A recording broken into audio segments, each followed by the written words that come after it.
Tout est Paul avec Paul Larutereau. Bonjour Paul. Bonjour, chère Elisabeth. Tout est politique, même l'éclairage de nos villes la nuit. On va en parler tout à l'heure avec un formidable invité, Nicolas Vanier. Mais d'abord, la mairie de Paris a fait une annonce. Ouais.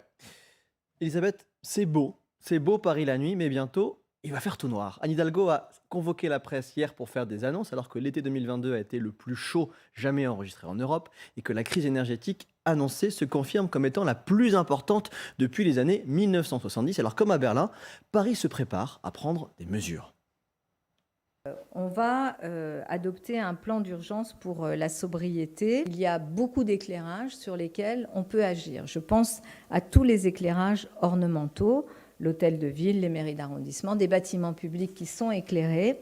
Là, à partir du 23 septembre, qui est le premier jour de l'automne, dès 22h, ces éclairages seront éteints. La fin de l'illumination de la Tour Eiffel à 23h45, ce qui correspond aussi à la fermeture de la Tour Eiffel. À quelle heure ? Petite précision quand même, l'éclairage public ne sera donc pas éteint. Pareil pour les ponts, il ne faut pas que les bateaux se prennent. Les ponts, a priori, ils sont en train de négocier, mais ils ne vont pas tout éteindre. C'est quand même important à signaler. Mais la Tour Eiffel sera noire avant minuit à partir du 23 septembre, premier jour de l'automne. Direction le symbole de la France dans le monde entier, où vous allez le voir avec Alexis Tessier, on a passé une partie de la nuit à éclairer les touristes avec notre caméra pour qu'ils prennent des jolis selfies. Et on a été accueillis comme ça. You want what? You want our lights for your pictures? Yes. Okay, we have Alexis. Come on, Alexis. Come on. The lights for the picture. Yeah. Okay.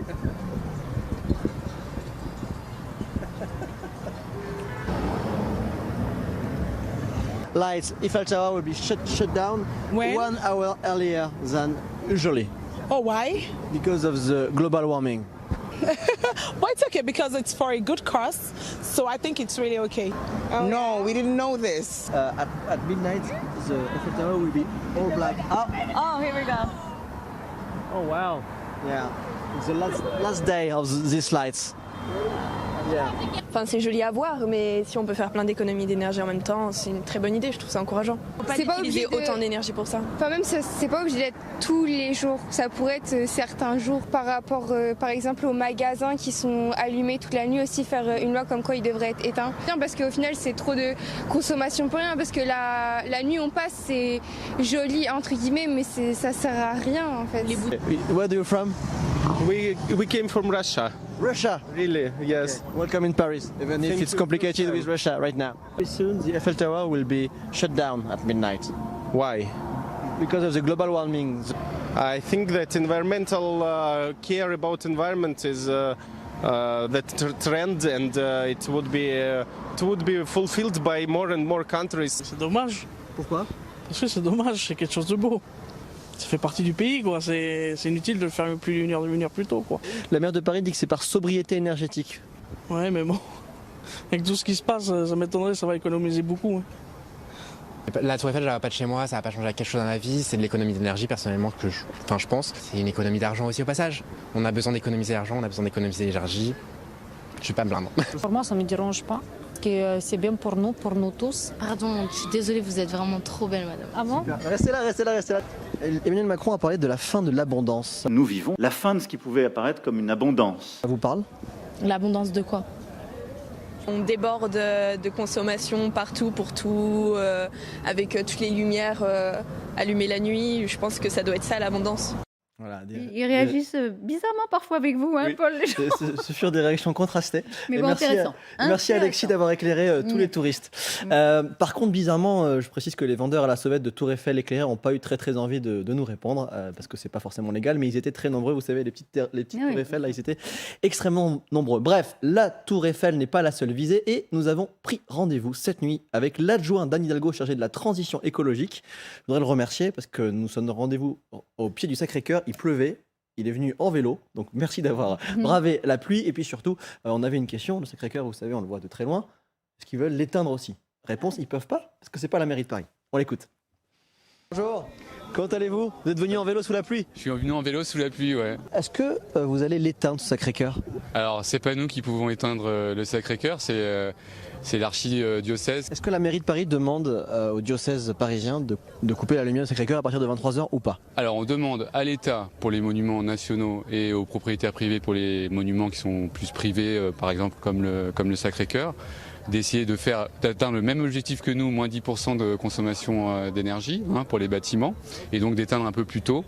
Voilà, ça ne va pas gâcher la beauté du panorama qu'on a ici devant nous, et ça permet de faire quelques économies d'énergie, puis d'envoyer un signal à toute la population, aux habitants à Paris. Voilà, nous, on y va sur la sobriété énergétique. Vous pensez qu'ils vont l'éteindre, le Sacré-Cœur, à partir de 23h, comme la mairie de Paris ou pas? Ah, je sais pas, je suis pas devin, donc j'espère qu'ils le feront, et puis on verra bien. Le message est passé et là en fait j'ai appris un mot, vraiment, un concept politique dont à mon avis on entendra encore parler. On connaît tous en tout cas assez bien désormais le concept de sobriété énergétique que nous impose la guerre en Ukraine et le fait que beaucoup de nos centrales nucléaires sont en réparation. Et ben j'ai découvert cette nuit le concept dont je pense on va beaucoup parler dans les prochains mois. Le contraire de sobriété, c'est l'ébriété énergétique et c'est l'adjoint Anne Hidalgo qui nous apprend tout ça. Paris est à nous, qu'est-ce que vous allez éteindre? Alors déjà, on ne va pas mettre Paris dans le noir, je voulais vous rassurer. Paris va continuer à rayonner, on ne va pas éteindre l'éclairage public des rues par exemple. Il y a un certain nombre de bâtiments, de publics municipaux, de monuments municipaux qui vont être éteints un peu plus tôt. Alors on y va, de ce qu'on voit là, qu'est-ce qu'on voit comme bâtiments municipaux? Alors il y a peut-être la tour Saint-Jacques là qui est devant nous, quelque part. Saint-Jacques, oui, qui est là-bas, effectivement. Saint-Jacques, voilà, donc extinction à 22h aussi, des mairies d'arrondissement. Quelques autres, alors peut-être la mairie, on voit peut-être la mairie de Paris-Centre. Alors Pompidou, par exemple, vous n'avez pas le pouvoir de l'éteindre non plus. Non, ça fait partie des...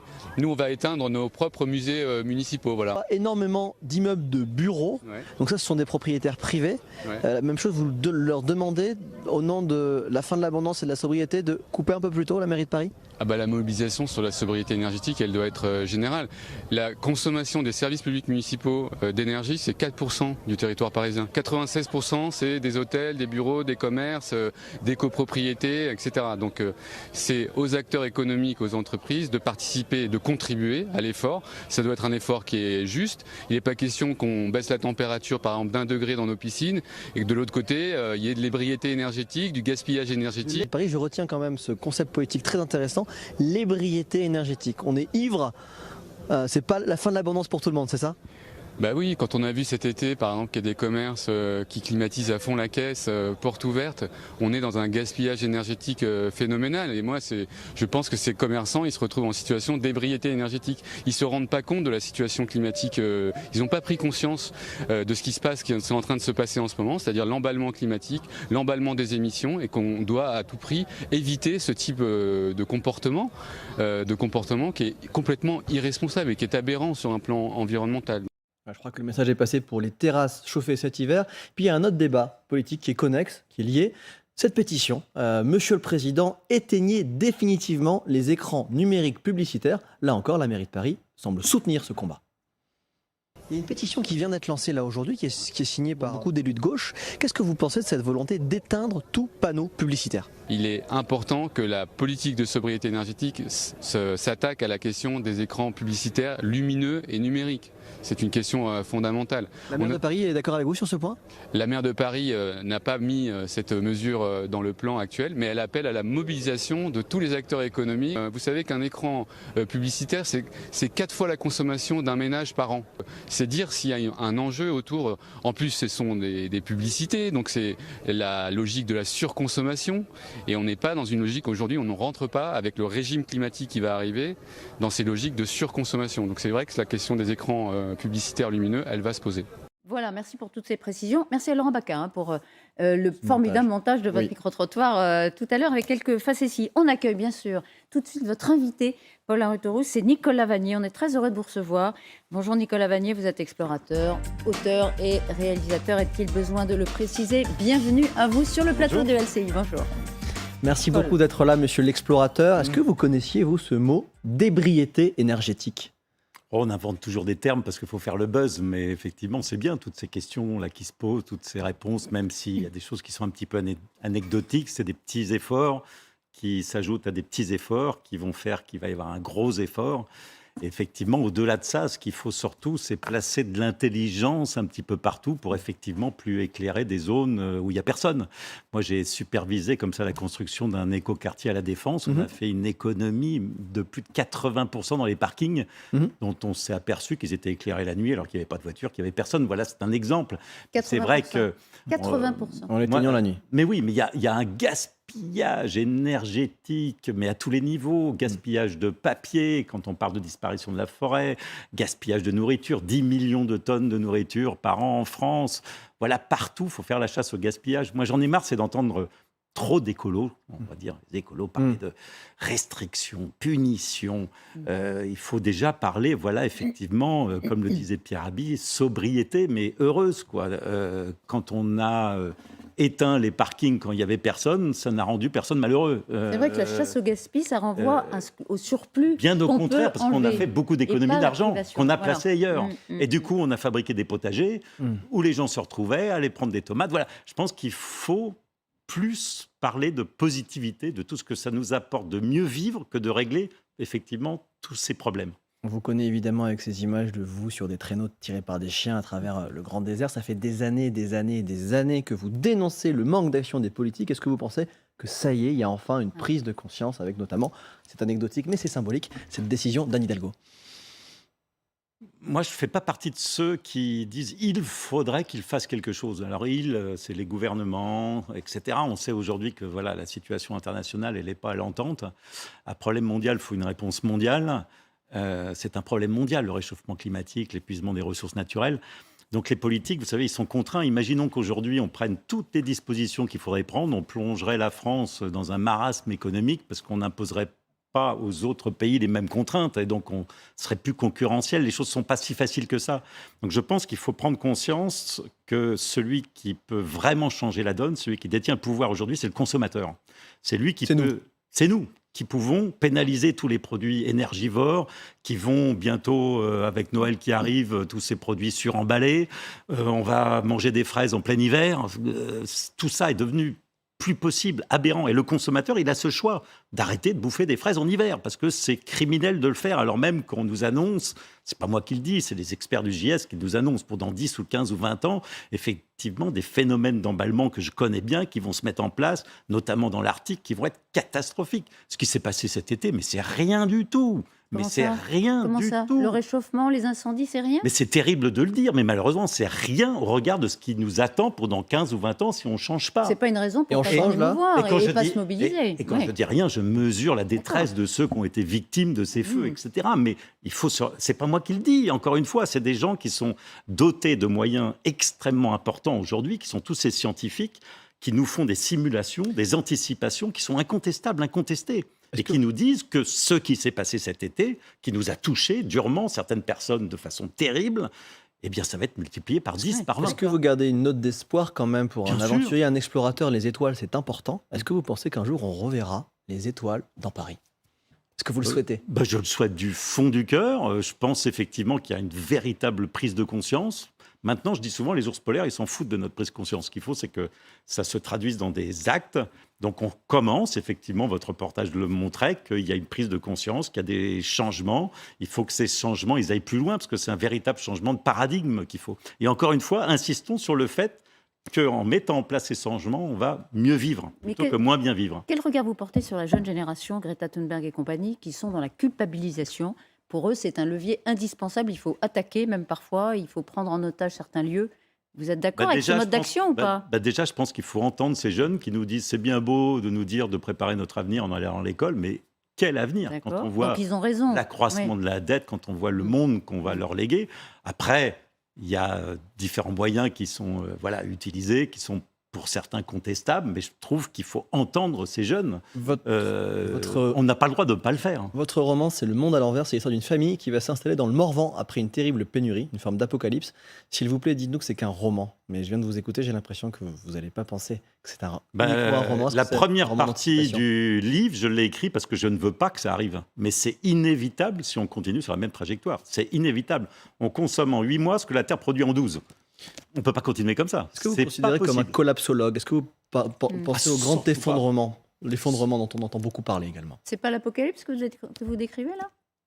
c'est un roman, c'est une fiction, et encore une fois, je le décris parce que je ne veux pas que ça arrive. Et en insistant sur le fait qu'on a absolument toutes les solutions à notre disposition pour régler les deux problématiques qui sont, l'épuisement des ressources naturelles, et 2, le réchauffement climatique. À propos des solutions, il faut juste se mettre en marche. À propos des solutions, dans votre maison en Sologne, vous vous chauffez avec un poêle à bois. Donc, est-ce que vous regardez ces difficultés de gaz, tout ça, un petit peu de loin, ou est-ce que vous vous sentez concerné? Alors que vous êtes un modèle. Non, terriblement concerné, d'abord parce que je pense à tous ceux qui n'ont pas les moyens de régler ces factures astronomiques qui arrivent. Voilà, quand on parle de cette crise environnementale, il va falloir aussi essayer de régler ces problèmes d'inégalité qui font que le monde n'est plus vivable.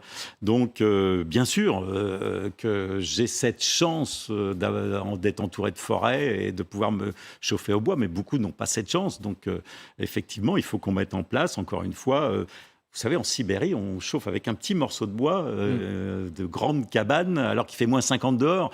Donc, on est capable de le faire en France. On parle de la Sibérie, justement. J'aimerais qu'on revoie ensemble une image. C'est vous qui arrivez avec votre fameux traîneau et votre fameux chien sur la Place Rouge, à Moscou, en 2006. Et j'aimerais qu'on revoie sur votre Instagram, en mai, vous sembliez extrêmement ému par ce qui se passe en Ukraine. La situation en Ukraine me bouleverse, me touche. J'ai envie de parler aussi d'un pays et surtout de ceux qui l'habitent. Un pays que j'ai la prétention de connaître un petit peu pour l'avoir traversé à pied, puis en traîneau à chien, avec une arrivée dont certains se souviennent peut-être, mais dont je me souviens bien évidemment avec émotion sur la Place Rouge. Certains associent cette dictature et ceux qui la pratiquent avec le peuple russe, qui n'est pas ça. Je sais combien la propagande abîme tous ces gens que j'ai connus et aimés, et je voudrais leur dire combien, en ce qui me concerne, je sais faire la différence. Ça, c'était en mai, c'était au printemps. Est-ce que vous avez des nouvelles des nombreux Russes que vous avez rencontrés en faisant ces 8000 km à travers la Russie? J'en ai quelques-unes, mais ce qui est terrible, c'est qu'on voit qu'ils font excessivement attention aux mots qu'ils utilisent. Donc, il faut savoir lire entre les lignes. J'ai eu au téléphone quelqu'un qui m'a dit qu'il ne pouvait pas parler de certaines choses. J'ai compris de quoi il ne pouvait pas parler. De quoi? Ça donne une idée. Ça ne peut pas dire la guerre, déjà. Ouais. De ce qui se passe, de cette espèce de terreur imposée par le système. C'est pour un amoureux de la Russie que je suis, de ce pays, des hommes qui l'habitent, quelque chose de terrible, terrible. Hier sur RTL, vous avez visé ces écolos radicaux qui n'y connaissent rien à la nature. Vous visez qui exactement? Je ne vais pas citer de nom, mais c'est vrai que j'entends des discours complètement démagogiques sur certaines questions, comme la chasse, comme les loups. Vous chassez vous-même, vous avez fait une vidéo Instagram où vous chassez beaucoup. Comme les loups. J'ai passé une partie de ma vie à vivre sur la nature. Lorsque j'ai traversé la Sibérie pendant 2 ans, j'avais bien évidemment un fusil. Lorsque j'étais avec ma femme et ma petite fille au cœur des montagnes rocheuses, on m'a donné le statut d'Indien. Ce qui était une sacrée belle décoration, pour avoir le droit de pouvoir chasser et pêcher, en quelque sorte d'aller chercher dans la nature. C'est ce qu'on fait tous d'ailleurs avec beaucoup d'intermédiaires, mais moi ce que je faisais directement. Donc effectivement, j'ai une relation à la nature, à la chasse, à la forêt, à la pêche qui est, je pense, un petit peu différente. Et eux sont des écolos des villes, quoi, qui parlent de ce qu'ils ne connaissent pas. J'aime pas ce discours, effectivement, que certains écolos qui passent leur temps sur les réseaux sociaux, pas beaucoup dans la nature. J'aimerais effectivement qu'ils aillent, par exemple, passer un mois avec un berger dans les montagnes et qu'ils se rendent compte de la réalité. Ça changerait certains de leur point de vue. Je pense que ça change le regard. Et surtout, on a cette problématique en France qui n'existe pas, par exemple, au Canada, pour donner l'exemple d'un pays que je connais bien, ou par exemple, puisque nous parlons des chasseurs, les chasseurs et les écolos sont main dans la main pour protéger la nature. Et en France, il y a cette espèce de distorsion, d'impossibilité de se parler, parce que justement, on est dans des extrêmes, toujours. Il n'y a pas beaucoup d'écolos qui disent, des vrais écolos qui disent ce que vous dites, donc c'était important que vous soyez là ce matin. Merci d'avoir été notre invité. C'est Le Monde à l'envers, ça sort chez XO. Merci beaucoup, Nicolas Vanier.